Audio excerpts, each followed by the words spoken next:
In the earlier part, we have seen the classification of industries, economy in a different way.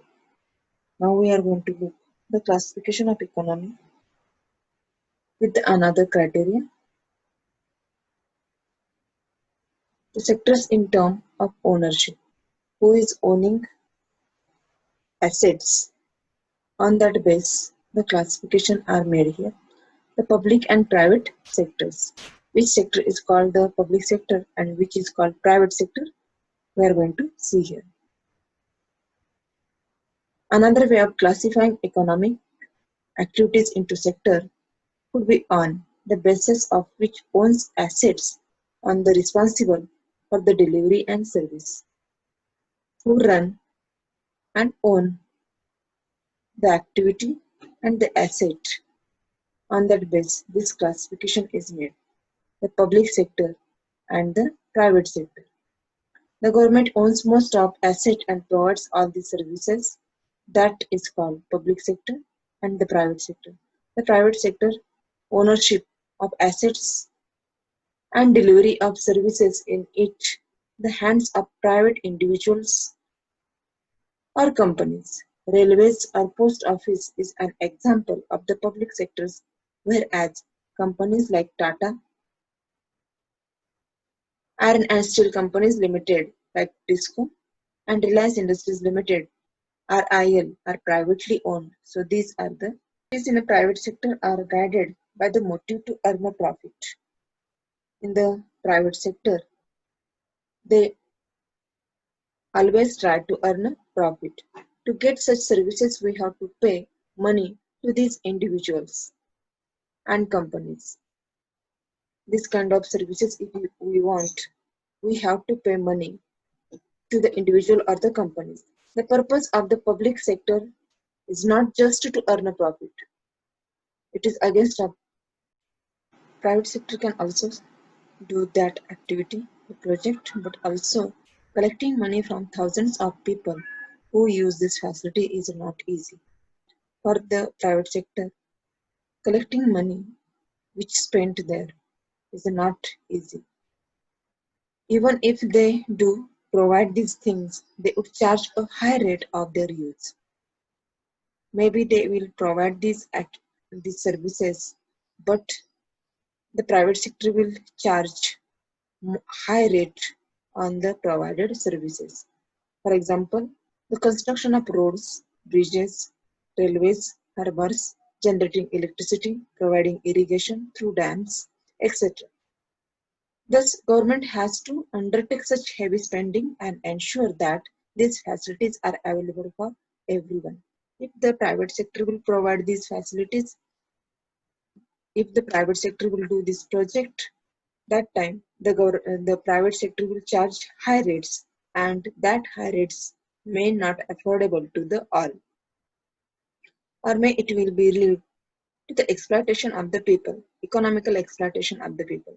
That is why it is needing the government should provide these facilities and it should be make available to the all. That is why this is the part, the activities, some are activities where the money are needing more, where the all people should get facilities or benefit. In that region, the government should take responsibility. There are some activities which the government has to support. The private sector may not continue their production or business unless government encourages it. The small businesses or the businesses also cannot be developed without the support of the government. If the government will encourage them, then only this business can be set. How the government will be set? How the government will be support here for the setting the small businesses? That is, we will see here.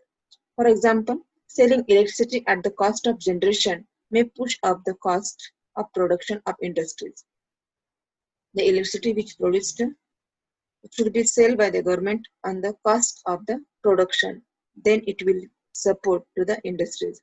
Many units, especially small scale units, might have to shut down if the government will not take step to support. That time the small scale industries, small scale unit may have to shutdown. Government here steps in by producing and supplying electricity at rate which these industries can afford. Government has to bear part of the cost. Similarly, the government in India buys wheat and rice from farmer at the fair price. Last year we have seen the example in the food security lesson. The government here buys the production of the wheat or the rice farmer at the fair price. This it stores in its godowns and sells at the lower price to consumers through ration shops. Government has to bear some of the cost. In this way, the government supports both farmers and the consumers. There are a large number of activities which are the primary responsibility of the government. Many activities are here which should be provided by the government. Government must spend money on it. The government must spend on this. Providing health and education facilities for all is one example. This is the responsibility of the government to provide quality health and quality education to the all. Already we have discussed about it. If the government will provide quality education, then the illiteracy of the country will be removed easily and it will lead to make opportunity to the people. In the same way, the health is also there. Similarly, we know that nearly half of India's children are malnourished and a quarter of them are critically ill. The number, if we are looking here, the malnourished children and critically ill, it's a large. Half of the children population is malnourished. That means coming generation, the 100% generation is not secure, safe, or the strong. Half 50% are malnourished. And quarter 25% are critically ill. We have read about infant mortality rate. The infant mortality rate of Orissa is 87 or Madhya Pradesh 85. It's higher than that of the poorest regions of the world, such as African countries. The infant mortality rate in some part of our country is very high. In Orissa it is 87, in Madhya Pradesh it is 85. If we will compare this mortality rate with the poorest African country, then also it is high than these countries. Governments also need to pay attention to aspects of human development such as availability of safe drinking water, housing facilities, or the and poor and food and nutrition. It is also the duty of the government to take care of the poorest and most ignored regions of the country through increased spending in such areas. So it is the responsibility of the government to complete the needs of our people. In this way, we have seen in this chapter the ways of classifying economic activities into meaningful groups. One way of doing this is to examine whether the activity relates to the primary, secondary, or tertiary sector. The data of India for the last 30 years shows that while goods and services produced in the tertiary sector contribute the most to GDP, the employment remains in the primary sector. We have also seen what all can be done for increasing employment opportunities in the country. Another classification to consider whether people are working in organized and unorganized sector. Most people are working in unorganized sectors and protection is necessary for them.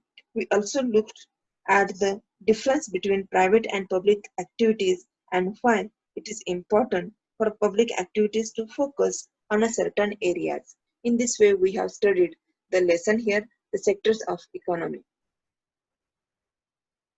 Matter of public sector is different. The public purpose of the public sector, the main purpose of the public sector is not just to earn profits.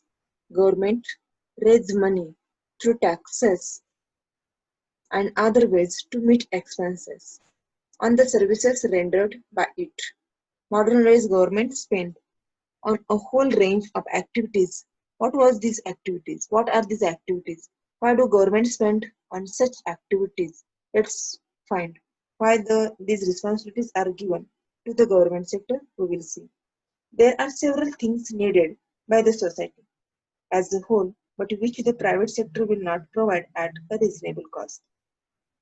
Many things are here which are needing to the society, but the private sector is not able, or it is not reasonable to the private sector to provide these services. Why? Some of these need spending large sums of money. Some activities in it are needing spending large sums of money which is beyond of the capacity of the private sectors. The money which is paid to these activities for the large project, this is out of the capacity of the private sector.